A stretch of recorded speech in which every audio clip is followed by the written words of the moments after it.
How many coats has this street worn out and cast off to the river, made to measure, seams stitched by feet falling, intricate joins, colour, over, under, thread stained with deliberate motion, water waned now, all faded, but the river cares not.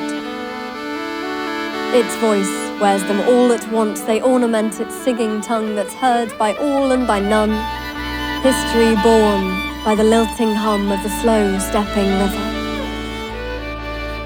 Quiet, and the river running. Then they came. The river hears this. People now forever cling to the bank. What's in a name? A joining of sorts, it appears, between those who came first and those who followed after. Agreement reached on ownership at least. Kings of the king. The rest is evident. A way of going. At first, north. To the bridge. Then a place of voices, conversations slipping back and forth, over, across, through the thickness of time even. A woman, 30, 40 years of age, stops, halted by the jutting lower lip of the tired, tottering house, all white paint and black beams, still eagerly muttering the gossip that it heard in the river song about the before years. It repeats them ever after. That is the way with them. Conversational. She shakes her head. The words tumble out of her ears as quickly as they, all musty with age, had slunk in. And she attributes them to the blurbs across the street, in the shop she just left, and tut-tuts, her overactive imagination. Foolish, really. The house had only just begun. A place of passings, and other different passings. Expulsions, some so cruelly unjust, they're burning still behind the placid polished window glass. The river's voice hardens here, sharpening discordances sound against the building's backs.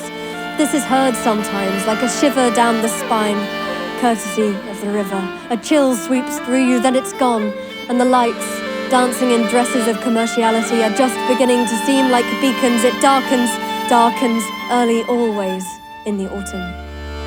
Ever shifting, street stretching further, walked tributaries emerge between buildings frequented often.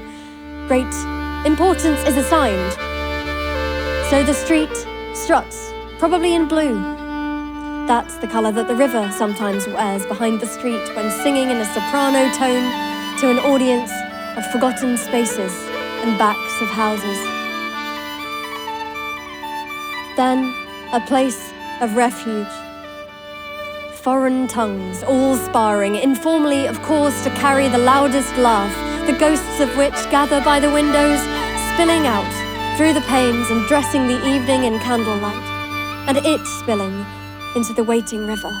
Another coat thrown recklessly out, and the river's humming deepens, darkly, richly dressed like this. Stand still enough, down near its edge in late summer, as the sun wends its way down. Listen, the river chortles. Stay a while by me. And any deviation from instruction leaves your bones a little hollower than they were. On a windy day, walking down between the high street shops, all shouting out in shiny voices, you will discover something like a rustling against your beleaguered ears. The winds can be bitter here. It seems as though the suspended clock might swing. It won't, I know, only a turn of the tongue. The river voice swaggers, in a coat made of pages printed, perhaps stolen or discarded, and all the words are quickly running off it with the wind and getting caught in the faces of those braving the cold. It steps surely, no folding at the waist. An advertisement of old days, sure of itself, convinced of the importance of the written word. By an author somewhere, no doubt. And so it wears its printed jacket with conviction. Its day is not yet done. Busy rushing backs, rain-soaked on a Saturday afternoon, pretending it was a Tuesday, could have been any day that one, mouthless movers. Buried lips, conversation not worth the damp cold. It is stronger than, humming well nigh what it once was, and the people nearly hear it. It moves them, murmuring. It settles in the rain-made, self-same street that ever runs beside it. They glance, the rain-soaked bodies, beyond the high-built street side, through, down to the river wide, still humming the tune it always has been, and in the rain they half seem to hear the river singing, its voice dressed variously. How many coats has this street worn out and cast off to the river, made to measure, seams stitched by feet falling, intricate joins, colour over, under, thread stained with deliberate motion, water waned now, all faded, but the river cares not. Its voice wears them all at once. They ornament its singing tongue, that's heard by all and by none. History born by the lilting hum of the slow stepping river. Listen. Listen.